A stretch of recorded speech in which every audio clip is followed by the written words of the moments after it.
Assalamualaikum warahmatullahi wabarakatuh.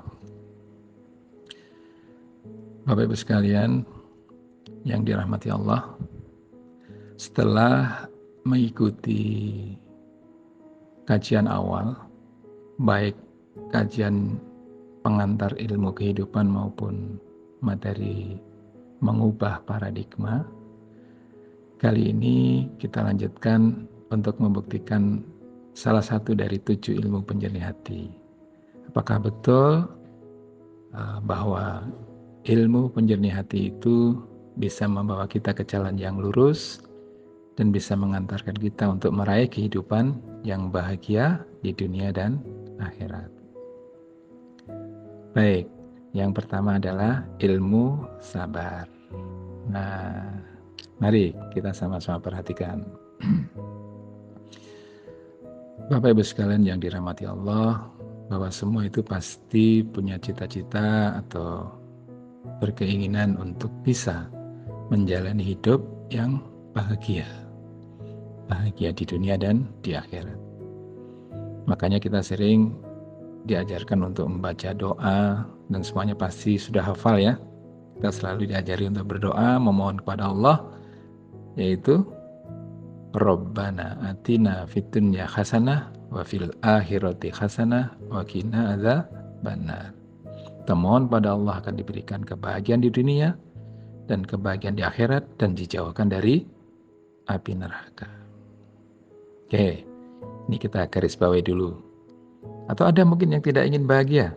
Nah, saya rasa tidak ada. Baik, sekarang kita masuk tentang sabar. Siapa di antara Bapak Ibu yang sudah mengenal ilmu sabar? Nah, istilahnya mungkin banyak yang paham. Mudah diucapkan, tapi apa? Sulit dijalankan. Nah, mari kita kupas. Kalau sesuatu itu atas perintah Allah, atau kalau Allah memerintahkan sesuatu itu, mestinya mudah dijalankan. Kita saja yang menyuruh anak kita untuk melakukan sesuatu, pasti yang kita perkirakan anak itu bisa melaksanakan. Sabar itu perintah Allah atau bukan? Perintah Allah, mestinya mudah dijalankan. Nah, yang kedua, betul atau tidak bahwa masalah di dunia ini atau kejadian di dunia ini hanya ada 2 macam, yaitu kejadian yang enak dan tidak enak. Kalau yang enak, kira-kira misalkan kita dapat bonus, mudah nggak menerima? Mudah. Jadi kalau mudah nggak usah kita bahas ya. Tapi kalau mendapatkan kejadian yang tidak enak, misalkan mendapatkan kejadian sakit, misalkan tiba-tiba sakit yang tidak ada obatnya, atau mungkin kejadian yang menimpa suatu keluarga, tiba-tiba terjadi disharmoni atau terjadi percecokan di antara suami istri. Mudah nggak menerimanya? Pasti sulit. Tiba-tiba perusahaan yang tadinya berjaya tiba-tiba bangkrut. Mudah nggak menerimanya? Dililit hutang, difitnah dan sebagainya. Pasti sulit. Nah, ketika kita mengalami hal-hal yang seperti itu, biasanya kita disuruh apa? Yang sabar ya. Nah, betul kan? Nah, jadi sabar itu pasangannya dengan kejadian yang enak atau tidak enak? Dengan yang tidak enak atau dengan masalah. Sabar itu pasangannya dengan masalah. Oke. Di antara Bapak Ibu yang hadir di sini, siapa yang punya cita-cita pengen punya masalah? Ayo tunjuk jari. Pasti tidak ada kan? Nah, padahal selama kita menjalani hidup, pasti ketemu dengan masalah-masalah kehidupan. Pasti ketemu dengan kejadian-kejadian yang enak maupun tidak enak. Kalau yang enak nggak usah kita bahas, karena menerimanya mudah. Begitu yang tidak enak kan, pasangannya dengan sabar. Pasti sulit menerima. Oke. Berarti orang yang tidak mau punya masalah, Nah, padahal selama hidup itu selalu ketemu dengan masalah-masalah kehidupan. Kira-kira hidupnya selalu bermasalah nggak? Nah, pasti selalu bermasalah. Karena apa? Di mindsetnya, di pikirannya tidak mau punya masalah. Padahal pasti akan ketemu dengan masalah-masalah kehidupan. Kira-kira yang seperti ini hidupnya selalu bermasalah nggak? Ya pasti akan selalu bermasalah. Karena tidak mau menerima masalah. Atau tidak mau punya masalah. Nah, saya contohkan nih. Ikan itu hidupnya di mana? Di air. Kalau tidak ada air, ikannya bisa hidup nggak? Tidak. Berarti habitat ikan hidupnya di mana? Hidupnya di air. Sekarang, manusia selama hidup bisa nggak tidak punya masalah? Tidak bisa. Selalu punya masalah. Kalau tidak punya masalah berarti sudah tidak hidup. Berarti kalau kita sebut bahwa habitat manusia hidupnya di dalam masalah, betul atau tidak? Betul. Jadi wajarnya kita hidup di dalam masalah. Jadi nggak usah risau, nggak usah sungkan kalau punya masalah. Semua yang ada di sini pasti punya masalah. Nah, bisa dimengerti di sini? Oke, jadi habitat kita itu memang hidup di dalam masalah. Nah, kalau punya masalah, kira-kira bahagia atau tidak? Tidak bahagia. Padahal kita pengen hidupnya bahagia. Lalu bagaimana caranya agar kita bisa bahagia meski hidupnya masih punya masalah? Nah, itu yang perlu kita pelajari sama-sama. Bagaimana caranya kita menjalani hidup yang meski banyak masalah-masalah kehidupan, namun kita bisa menjalaninya dengan bahagia. Oke, kita masuk sekarang ya. Sepakat kan ini kan? Sepakat. Nah, semua masalah itu bisa terjadi karena atas izin siapa? Atau begini pertanyaannya, betul atau tidak bahwa semua yang terjadi itu bisa terjadi atas adanya izin Allah? Betul. Karena semua itu berarti tanpa kecuali. Semua kejadian atau semua masalah itu bisa terjadi atas adanya izin Allah. Bahkan sehelai daun jatuh pun bisa terjadi atas adanya izin Allah. Kalau Allah yang maha baik, Allah yang maha sempurna sudah mengizinkan sesuatu itu terjadi pada kita, kira-kira maksudnya pasti baik atau tidak? Pasti baik. Karena semua yang baik itu datangnya dari Allah. Sedangkan yang tidak baik itu datangnya dari diri kita sendiri. Nah, kalau diberi sesuatu yang baik, wajarnya diterima atau ditolak? Wajarnya diterima. Nah, kalau sudah diterima, hatinya senang atau marah-marah? Mestinya senang. Kalau senang ucapnya apa? Alhamdulillah. Jadi kalau menerima sesuatu kejadian yang tidak baik, harusnya apa? Berterima kasih kepada Allah. Karena Allah memberikan suatu kejadian itu pasti maksudnya baik. Hanya baiknya di mana kita belum tahu. Jadi gimana caranya mempraktekkan sabar? Jangan lihat kejadiannya, lihatlah siapa yang mengizinkan. Siapa yang mengizinkan? Allah. Sampai di sini sudah bisa dimengerti? Oke, jadi definisi sabar adalah mampu menerima apapun kejadian yang tidak enak dengan melihat izin Allah.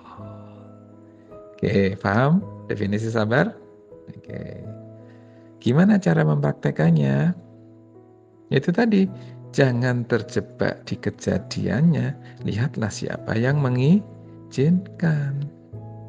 Allah saja yang memiliki hak atas kejadian, mengizinkan kejadian itu terjadi. Sedangkan kita yang tidak punya hak atas kejadian, wajarnya menerima atau menolak?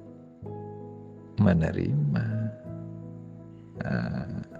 Oke, jadi sekali lagi, bagaimana caranya agar kita bisa menjalankan sabar adalah bagaimana caranya kita bisa menerima apapun kejadian yang tidak enak dengan melihat adanya izin Allah. Oke, kalau sudah bisa menerima, kira-kira masih jadi masalah atau tidak? Mestinya tidak jadi masalah, karena sudah bisa menerima.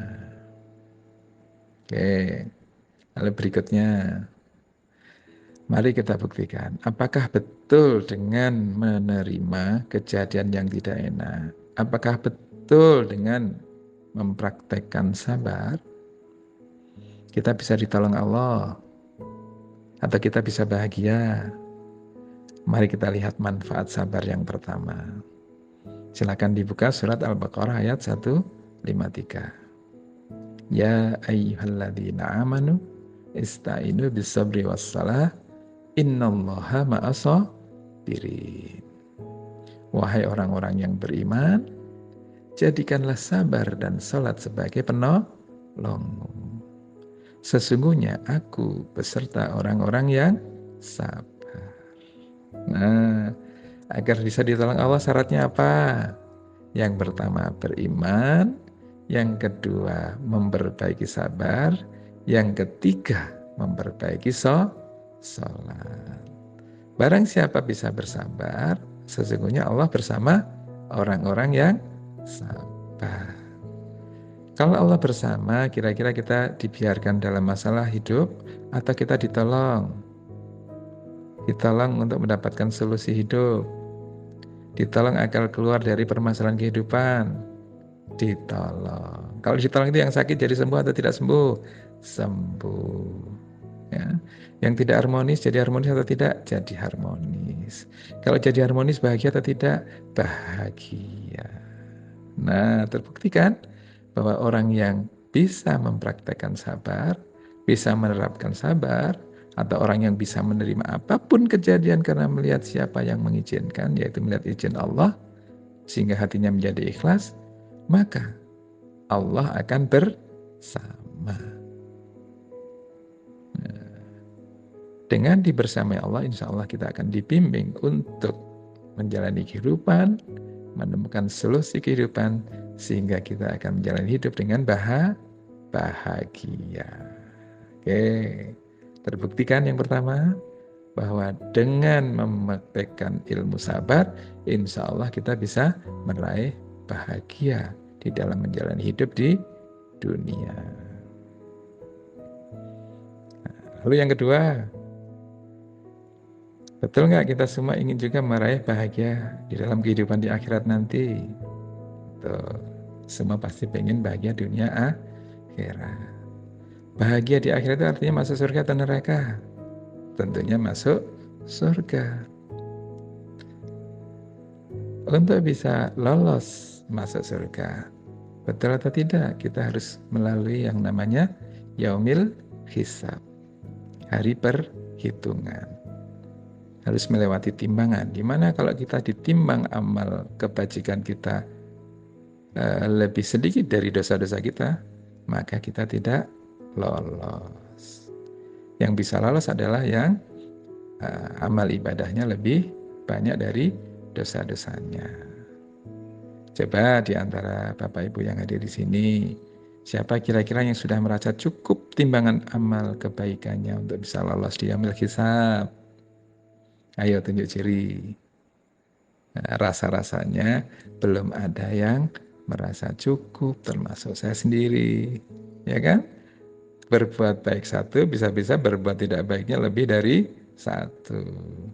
Tahu-tahu kalau sudah ditumpah total, ditimbang semuanya, lah kok kejelekannya lebih banyak, kok dosanya lebih banyak. Nah, padahal kita pengen bisa lolos masuk surga. Nah, kira-kira amalan apa yang bisa membuat kita bisa lolos di yaumil hisab? Ayo, siapa yang tahu? Nah, tidak ada yang tahu? Misalkan naik melaksanakan ibadah haji, coba pahalanya berapa?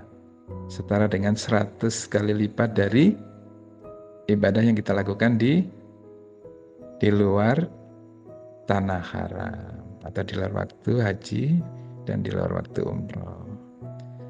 100 kali lipat itu artinya masih terbilang atau tidak? Terbilang. Masih terbatas atau tidak? Terbatas. Kita bersedekah dilipat gandakan berapa? 70 kali lipat. Banyak atau tidak? Banyak. Tapi terhitung atau tidak? Terbatas atau tidak?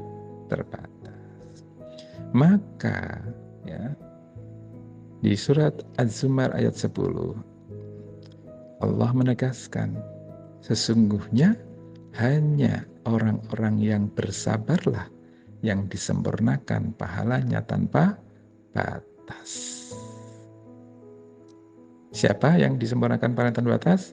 Hanya orang-orang yang bersabar. Hanya orang-orang yang sabar. Hanya itu satu atau dua?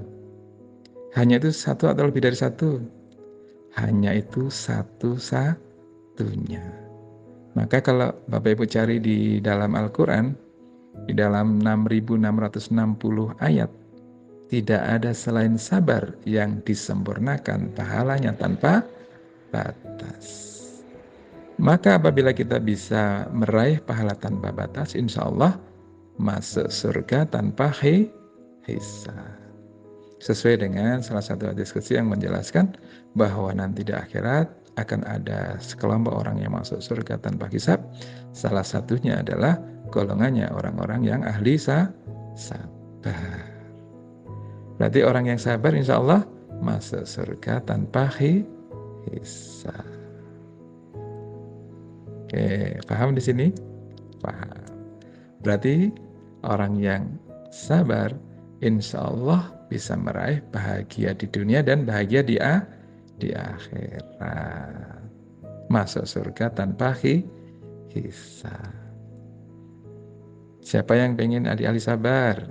Semuanya pasti pengen jadi ahli sabar. Lalu mohon pada Allah, ya Allah jadikanlah kami orang-orang yang sabar. Nah, kira-kira kalau Allah Maha Baik, kira-kira kalau kita pengen cari ahli sabar, kemudian kita diberikan kejadian yang enak atau tidak enak? Kejadian yang tidak enak. Karena kalau dikasih yang enak, ya kita tidak akan bisa latihan sabar. Ternyata, ya, justru dari masalah-masalah kehidupan kita, dari kejadian-kejadian yang tidak enak itu ternyata apabila kita bisa menjalaninya dengan sabar, ya, Allah memberikan ganjaran yang luar biasa, yaitu disempurnakan pahalanya tanpa batas. Nah, berarti kalau sudah paham sampai di ini, kira-kira masalah itu kita perlukan atau tidak? Kejadian yang tidak enak itu kita perlukan atau tidak? Ternyata adanya kejadian-kejadian yang tidak enak, adanya masalah-masalah kehidupan itu bisa menjadi sarana kita untuk meraih pahala tanpa batas, masuk surga tanpa hisab. Jadi kalau kita diberikan masalah kehidupan, diberikan ujian-ujian kehidupan, sikap kita bagaimana? Berterima kasih kepada Allah yang telah menjadikan ujian, yang telah menjadikan masalah kehidupan kita menjadi sarana bagi kita untuk meraih pahala tanpa batas. Oke. Pertanyaannya, berarti Bapak Ibu sekalian, setelah mendengar penjelasan ini, kira-kira memerlukan masalah atau tidak? Memerlukan. Karena ternyata, ya, masalah itu bisa menjadi sarana kita untuk meraih pahala tanpa batas.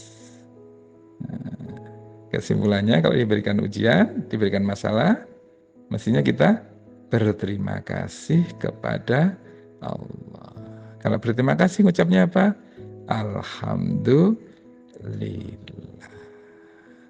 Baik, sampai di sini bisa dimengerti? Alhamdulillah. Jadi ternyata setelah memahami ilmu sabar bisa merubah paradigma kita dari tidak memerlukan masalah menjadi apa? Memerlukan masalah. Tapi ingat, jangan nantang ya, jangan minta-minta masalah ya. Karena kalau diberi masalah belum tentu kuat. Gak usah minta saja, pasti diberi. Kenapa?